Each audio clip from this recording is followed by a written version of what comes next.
Hello my friends and welcome back. It's Friday, so happy Friday to you. After this day is over, I'm gonna go and have a nice gold brewski, as they say in Canada. I need one, because tomorrow is an important day. You'll find out later what's gonna happen. But so much stuff happened ever since Wednesday when I made my last video.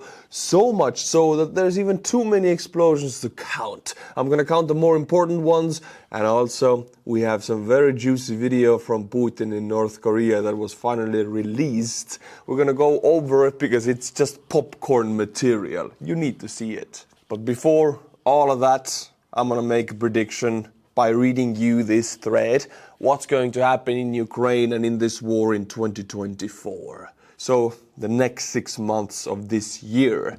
First F-16s ready. First F-16s will arrive, and more squadrons keep arriving of F-16s. More planes committed, such as Mirage 2000s, like the French plane, they were committed to Ukraine.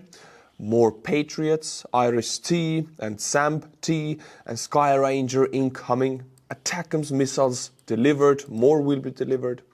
French hammer bombs delivered and more incoming. Western shell production and delivery ramping up.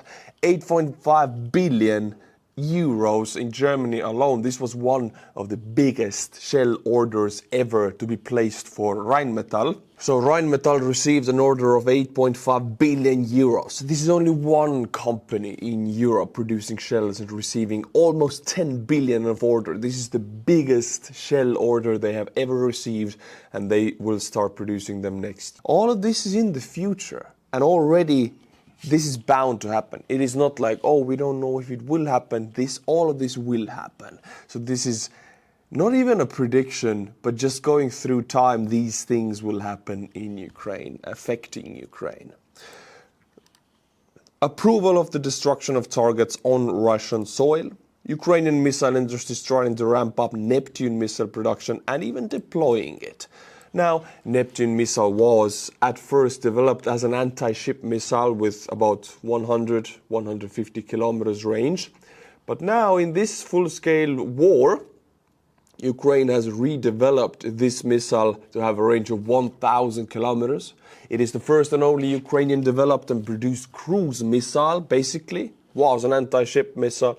Now it's a full-blown cruise missile, and Ukraine is mass-producing them. So, very bad news for Russia. Being a cruise missile, made in Ukraine, developed by Ukraine, it can strike anywhere in Russia. Nobody can say nothing about it. UAV production going into overdrive. Ukrainian drone tactics improving, destruction of Russian refineries, and we'll talk about it today because there was many beautiful kabooms going on. So juicy, so nice to see. It's like New Year's again. Oil depots, ports, and even Russian air assets. Repair facilities for Western delivered armored vehicles going operational in Ukraine. Magura V5 prowling in the Black Sea and pushing the Russian fleet further east. It's like Sea Baby. Magura V5 is a sea drone of the Ukrainians. Very effective, and they are producing them en masse. Now, all of these things are not, I will have to say this again, many people think, oh, what's going to happen in Ukraine? We don't really know. These things are the factors that will decide the outcome of this war. These things are already on the way of happening. It's not like we don't know if they will happen. They are set. The dates are set. The road to the completion of these tasks is set. They will happen. So this is my prediction. It's robust and simple as it is. Call me an optimist, but Russia will lose this war. Now that we're done with predictions, let's look at what actually happened yesterday. It was the biggest DDoS attack in history, in all of history. The Ukrainian IT army disabled Russian payment system MIR. MIR is supposed to be the Russian alternative for the SWIFT. It's like a payment system. It's the system that all Russian banks use. So basically every Russian electronic money, digital money flows in Russia thanks to this system. If this doesn't work, money doesn't move. If money doesn't move, economy doesn't work. If economy doesn't work, military cannot have resources. Black and white. So half of Russian banks, biggest banks, were taken out of order, the online pages. VTB, Sberbank, Dinkov, Alfa Bank, Beeline, MTS, Rostelecom, Gazprom Bank, Megaphone. I'm not going to read you all of them, but this is over 50% of the entire banking industry in Russia taken out of action. Of course, DDoS attacks cannot last for a very long time. It will be fixed, but this shows that Ukrainian IT army packs a heavy punch. Now, my friends, I gotta take a minute to give praise to my country because I'm proud of it. And also I'm proud for the fact that Estonian police is one of the more trusted police forces in the entire world. In some countries you don't take this, it's quite rare to see a person trusting the police. More people say, I don't trust the police. I don't know what they're gonna do to me. In Estonia, huge majority, and one of the highest percentages in the world actually, of Estonian population, trusts the police. You can really trust them. Estonian people's trust for police who answered that I trust the police fully is 87%, which is one of the highest in the world. And I really like it. I have a weapons permit, but I have never felt that I have to carry my gun in Estonia. Such is our country, so safe. Estonian police donated 15 Volkswagen Tiguans and 16 Skoda Octavia, so these are cars, to Ukrainian police in Zhytomyr and Chernihiv Oblast's police forces of Ukraine. Vehicles are very necessary to ensure security forces can still do their jobs in Ukraine, internal security forces like police. So Estonian police could have sold these vehicles. Estonia is not the richest country. We need all the money we can get, but we still donate percentage-wise more than any other country. Because we understand what it is like to fight under the terrorist regime of Russia, be under the occupation. So I'm glad to announce that 15 Volkswagens and 16 Skodas were donated. Now, compared to Germany, France, or the United States, these numbers are nothing. But for us, they mean so much more because we don't have that much. I'm proud about this donation, and I salute the Estonian police force and thank it as an Estonian citizen for fighting for the right cause. Now, my friends, little shenanigans content for you. Putin in North Korea. Content never seen before, just released. It's all popcorn content, so get out your popcorn and let's watch it. Putin was forced to go all of the schedule of the North Korean shenanigans of fake screenings and fake villages, fake shops, everything. He gotta go through it. Let's look at the emotions. Look at it. He's bored as hell. This is also Lavrov right here. The potato face. Putin. They are so done. Even Kim Jong is done. All of the leaders, all of the people are clapping. Everybody else is so done. Oh my God. Look at that. Look at this dude. He's thinking about his cheese balls.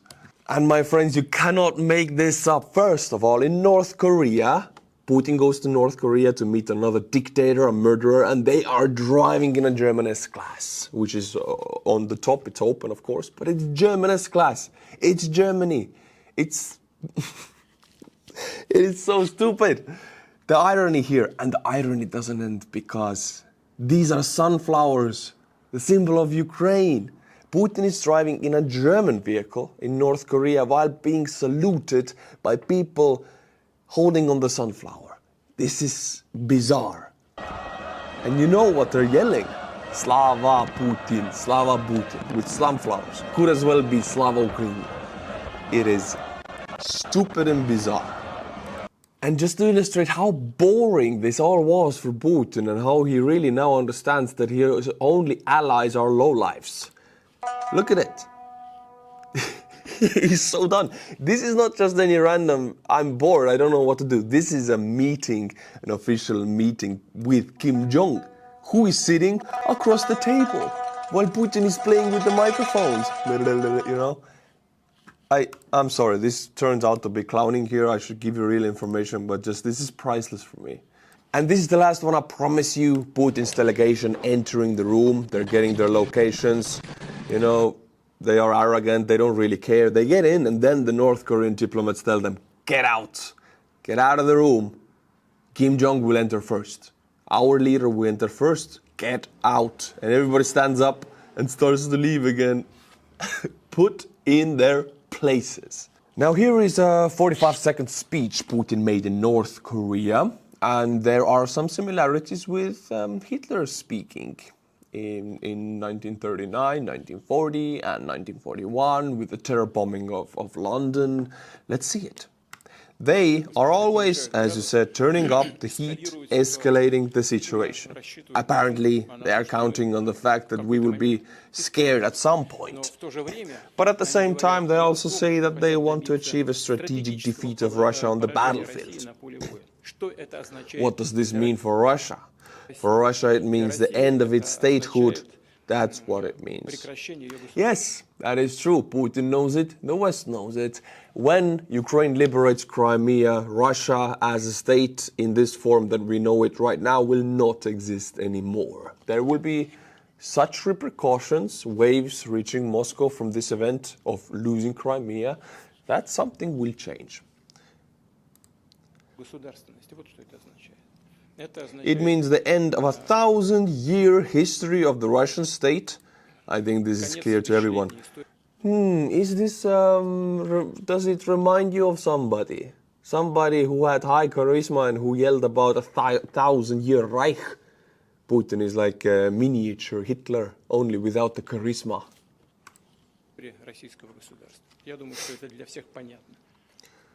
And then the question arises, why should we be afraid? Isn't it better to go until the end?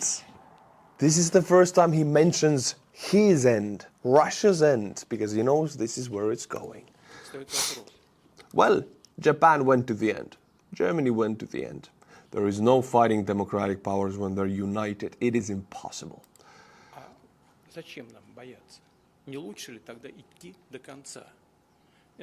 This is simple formal logic. Yes, it's simple. Go to the end, Mr. Putin. It will be very soon.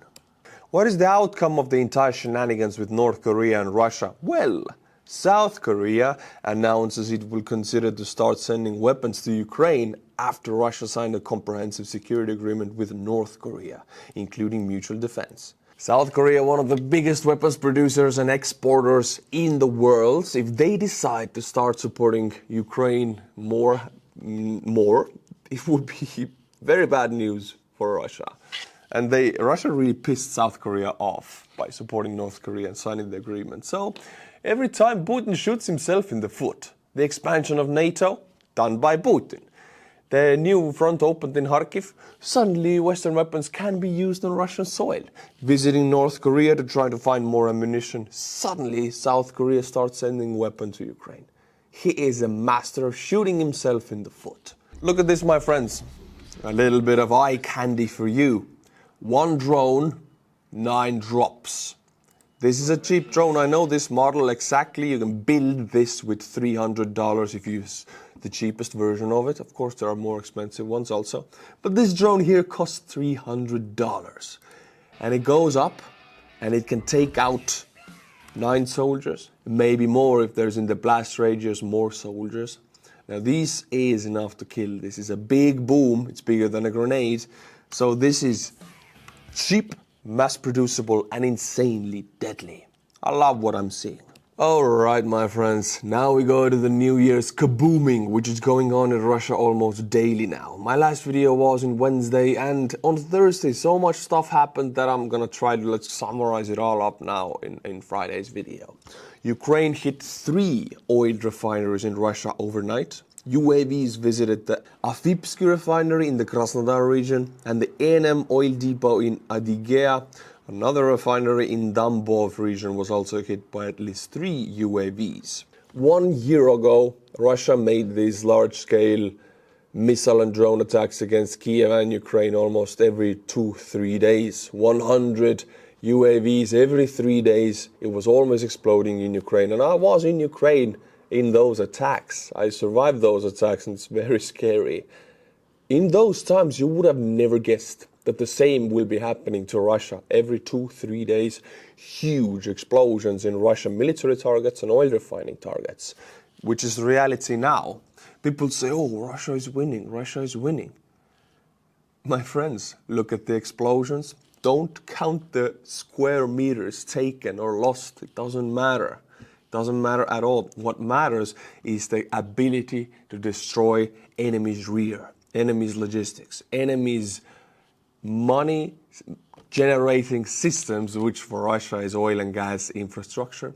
It is exploding like that. Black Sea Fleet going under like that. This, in my eyes, is losing the war. For example, this one, Azov oil depot was struck Tuesday.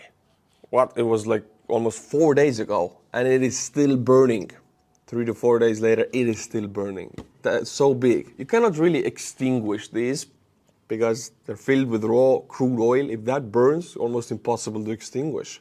And Russians are proving this by not extinguishing this oil refinery for 3 days in a row. I know you're getting tired of this, but it gets even more juicy. Not only oil refineries or oil depots, even airbase was hit yesterday.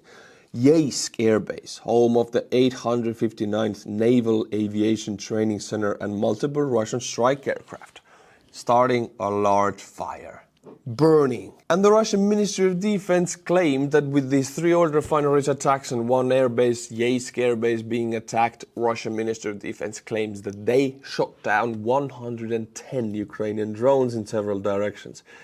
I'm sure this is true when they mean that they destroyed Ukrainian drones with their oil refineries. They used their own oil refineries and oil depots to destroy Ukrainian drones. Genius. You see, Ivan, when you use oil depot to take out Ukrainian drone, there is no more drone. Zajebi, suka. Now, my friends, we'll jump to Finland. On the Finnish border, newly and lengthened NATO border, 1,000 kilometers of poorly maintained border with Russia, almost no roads on the Russian side. Russian bases near the border with Finland are now empty. Russia committed 80% of its personnel and equipment to the war against Ukraine, despite Moscow's threats due to Finland's accession into NATO. Yeah, this really shows how Russia actually is not afraid of NATO, and internally Putin really knows that NATO is never going to do anything aggressive on Russian soil. So otherwise they would not move away 80% of the forces from NATO border. Estonian border, Latvian border on the Russian side, they're empty. There's nothing there. Some Russian-minded people in Estonia saying, oh, if Russia comes, Tallinn will be taken in 6 hours. With what? There's nothing there.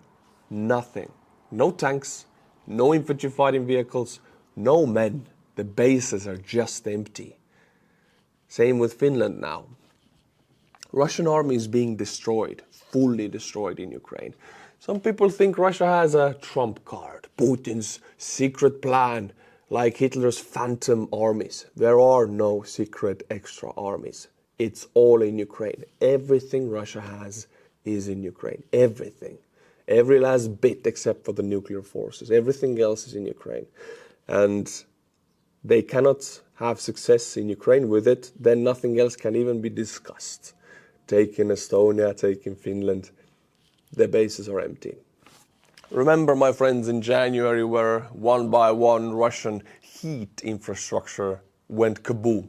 In January was unusually cold in Russia, in most of the cities, and most of the Russian heat infrastructure and water piping. It's central heating, meaning a central heat plant generates heat, and with the heat water pipes, it is pushed to all of the apartments and houses around the city. Now, this system was built 50s, 60s, and in the 70s. Never maintained ever since, because by 91 it didn't have to be maintained because it was still like 25 years old, worked. Now it is 50, 60 years old, and Russia did not maintain it since it's not Putin's priority, because he doesn't really care, because you can put money to military or you can put money to the welfare of your people, but he chose the military. In January, they started exploding. It was a catastrophe. But it's not the only one. You think Russians don't maintain their heating infrastructure, and they do maintain their water infrastructure? No, they don't maintain nothing. Russia may face a shortage of drinking water. The majority of treatment facilities in Russia were built back in the 60s or 70s of the last century and have already worn out by 80 to 90%. Sergei Golunov, a member of State Duma Committee on Construction and Housing and Utilities, told propagandists. This comes from inside the State Duma.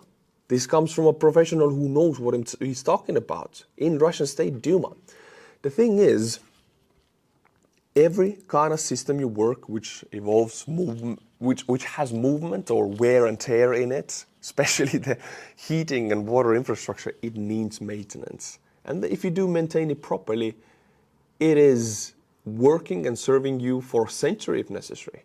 Russia doesn't maintain at all, so it works 50 years no problem, and then suddenly everything goes, and then it's a national catastrophe. After Ukraine destroyed 15 S-300s and 400 air defense systems over the last month, Russia is running out of air defenses. S-300s previously transferred from the Arctic to occupy Crimea, and now the last S-300 system from Japan's Kuril Islands were moved to Crimea, 8,000 kilometers away. Ukraine is focusing down Russian air defenses, generating ground and the situation for the entry of the F-16 into this war, taking away all of Russian air defense capabilities. Kuril Islands are now empty. Russian Arctic is now empty from air defenses. Like we mentioned, the bases on the Finnish border, they are empty. It all ties to the fact that everything that Russia has in the military capability, everything about every aspect is in Ukraine. And if it's not generating results there, nothing else can even be discussed. Kyrgyzstan, Uzbekistan and China will build a railway to Europe, bypassing Russia. Two former Soviet republics in Central Asia, Kyrgyzstan and Uzbekistan, have agreed with China to build a railway to Europe that will bypass Russia. 450 to 500 kilometer long railway will become part of the China's Belt and Road Initiative. Now, the main part here is that it will pass Russia, making Russia even more remote and desolate. China now is much more bold with these moves because they're very slowly buying Russia, they're controlling Russia. And now they can take these steps. This railway is power. Railway is what keeps Russian Far East alive, connected to Moscow. If you build a railway and do not connect Russia into it, it's a death sentence in the next 100 years to the country. This is big, this is important, and it's a big middle finger to Putin from China. Now, my friends, I'll show you a video of a Russian prisoner of war in Ukraine being allowed to call home to his wife. Let's see the reactions. Let's see how Russians are treated in Ukrainian captivity. How are you? Everything is fine. When did you find out that I was captured? On October 20. Yes, we got a call from your Telegram account. You gained weight. Dude is captured. Dude is a prisoner of war, and he gained weight. It says it all. You don't gain weight in prison. If you do, you're doing good. Don't worry, everything is fine. They don't mistreat us here. We are in the camp. I work in dining. I am the head chef. Nice. And these are Ukrainian prisoners of war in Russian captivity.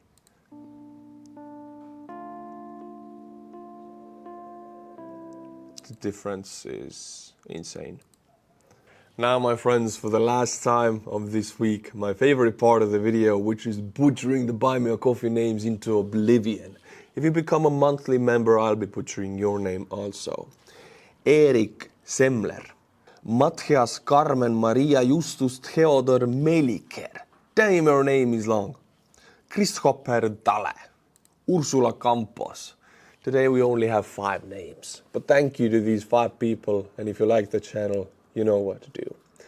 Until my next video, my friends, Slava Ukraini, and bye-bye.